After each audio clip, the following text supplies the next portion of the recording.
ಗೋವಿನ ರಕ್ಷಣೆಯ ಹಿಂದೆ ಧರ್ಮದ ರಕ್ಷಣೆಯೂ ಇದೆ. ಗೋವಿನ ಸಂತತಿ ನಾಶವಾದರೆ ಮನುಷ್ಯನ ಭವಿಷ್ಯತ್ತಿಗೆ ಅಪಾಯವೂ ಇದೆ ಎಂದು ಸ್ವರ್ಣವಲ್ಲಿಯ ಶ್ರೀ ಗಂಗಾಧರೇಂದ್ರ ಸರಸ್ವತಿ ಸ್ವಾಮೀಜಿಗಳು ನುಡಿದರು. ಅವರು ತಾಲೂಕಿನ ಕರಡೊಳ್ಳಿಯಲ್ಲಿರುವ ಸ್ವರ್ಣವಲ್ಲಿ ಮಹಾಸಂಸ್ಥಾನದ ಗೋವರ್ಧನ ಗೋಶಾಲೆಯಲ್ಲಿ ಸುಮಾರು 1 ಕೋಟಿ ರು ವೆಚ್ಚದಲ್ಲಿ ನಿರ್ಮಾಣಗೊಳ್ಳಲಿರುವ ಸ್ವರ್ಣನಂದಿನಿ ನೂತನ ಕಟ್ಟಡಕ್ಕೆ ಭೂಮಿ ಪೂಜೆ ನೆರವೇರಿಸಿ ಆಶೀರ್ವಚನವನ್ನು ನೀಡಿದರು.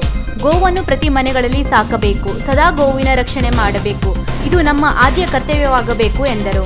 ಸೀಮಾಧ್ಯಕ್ಷ ನಾಗೇಶ್ ಹೆಗಡೆ ಪಣತಗಿರಿ ಸ್ವಾಗತಿಸಿ ಪ್ರಾಸ್ತಾವಿಕವಾಗಿ ಮಾತನಾಡಿದರು. ಗೋವರ್ಧನ ಗೋಶಾಲೆಯ ಕಾರ್ಯಾಧ್ಯಕ್ಷ ರಾಮಕೃಷ್ಣ ಭಟ್ ಕವಾಳೆ ದಂಪತಿ ಶ್ರೀಗಳಿಗೆ ಫಲ ಸಮರ್ಪಿಸಿದರು. ಸಮಿತಿಯ ಪ್ರಮುಖರಾದ LP Bhat Gundkal, Narayan Bhat Aggamshi Kumbri, MN Bhat Kavale, Ramakrishna Bhat Kavadikere, BN Bhat Artibail ಉಪಸ್ಥಿತರಿದ್ದರು.